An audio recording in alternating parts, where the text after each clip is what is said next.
Oh, it's the 11th of July. I'm just sitting at home looking out of the window. Just had a very heavy shower of rain. I wish, we've been having wet weather, wet, cold, grey, windy weather. Daily really since April. And this is just a brief report on what's going on at the orchard, although obviously I'm not at the orchard. I was looking at the fruit trees in my back garden. It's Arthur Turner, which is in a terrible state because of a very bad attack of blossom wilt, fungal disease which was caused by heavy rain. Next to it is a tree we think is probably a golden delicious, which we didn't plant, as you'd imagine, but it's carrying a very nice crop this year. At the far end of the garden is our big old spreading Blenheim orange. Yeah, Julia took me out to the orchard Monday and helped me into our smaller ride-on mower. And I got round okay, despite the old injury.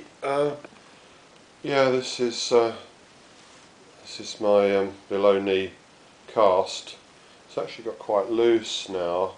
It's not that it hasn't swelled, but my leg has shrunk underneath it because of atrophy of the muscle.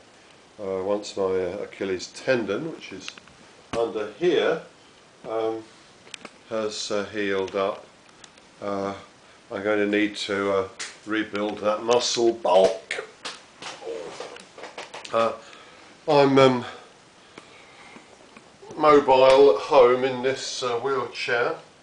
I got to London and back in this a little while ago. I did a video about that.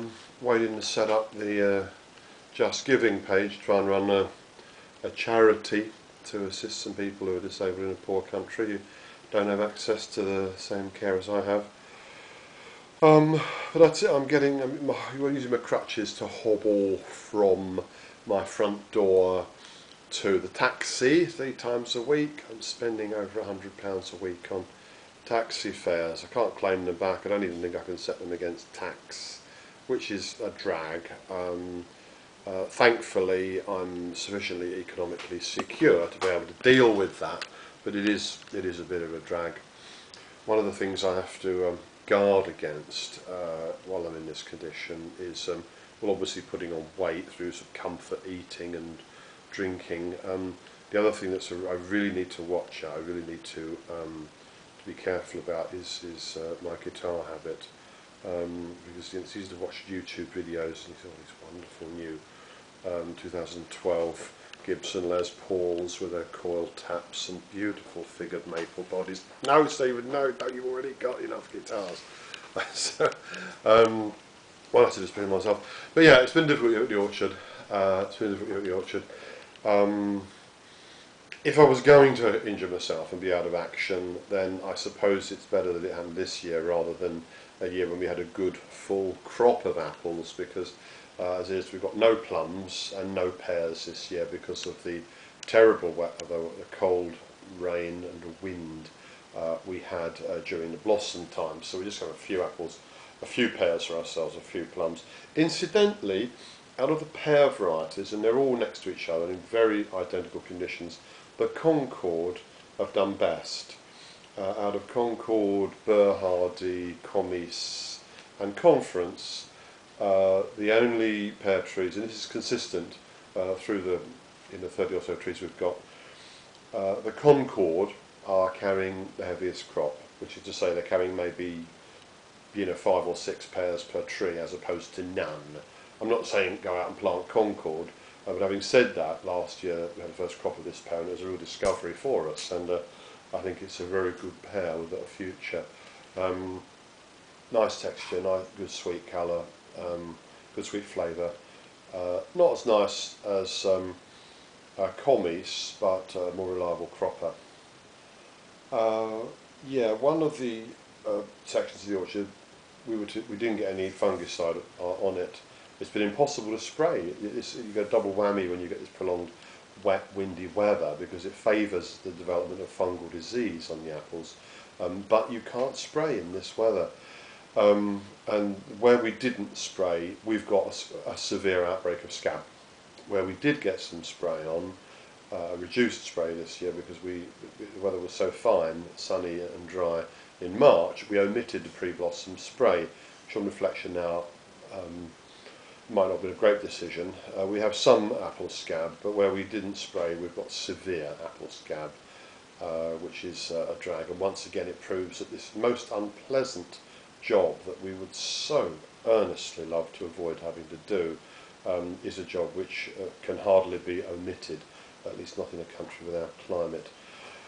Anyway, we had to cancel the Apple Day exhibition this year, which is a shame because we've run it continuously for 8 years and it's a great fun day people like coming to, but you know, I've got to take it, I've got to make it easy on myself, you know, I've got to keep myself as fit as I can to do the things that I'm obliged and contracted to do, which actually earn me money.